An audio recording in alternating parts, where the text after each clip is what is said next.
শান্তিপ্রিয় হিমালয় কন্যা নেপাল রাজনৈতিক অস্থিরতায় গেল বছর থেকেই অনেকটা অশান্ত হয়ে উঠেছে। সরকার বিরোধী আন্দোলনে নেপালিদের বিদ্রোহী রূপ দেখে বিশ্ব।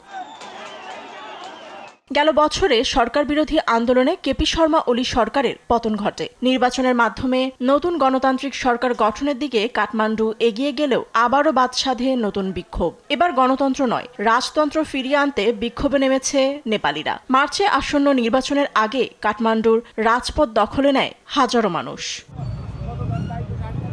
শুক্রবার দেশটির সাবেক রাজা জ্ঞানেন্দ্র শাহকে স্বাগত জানাতে এবং রাজতন্ত্র ফিরিয়ে আনার দাবিতে ত্রিভুবন আন্তর্জাতিক বিমানবন্দরের সামনে বিশাল জনসমাগম ঘটে। নেপালের পূর্বাঞ্চল সফর শেষে জ্ঞানেন্দ্র শাহর কাঠমান্ডু আগমনে রাজনৈতিক মহলে সৃষ্টি করেছে চাঞ্চল্য। রাজা ফিরে আসুক এবং সাংবিধানিক রাজতন্ত্র ফিরিয়ে আনো, বিক্ষোভে এমন স্লোগান ছিল সমর্থকদের মুখে মুখে।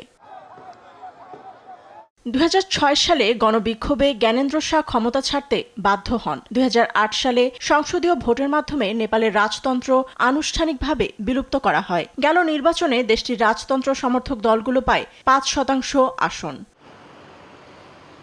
রাজনৈতিক টালমাটাল পরিস্থিতিতে রাজতন্ত্র পুনরুদ্ধারে মানুষের বিপুল সমর্থন ঘুরিয়ে দিতে পারে নেপালের রাজনীতি। রাজতন্ত্রপন্থীদের এ বিশাল সমাবেশ রাজনীতিতে নতুন সমীকরণের বার্তা দিচ্ছে।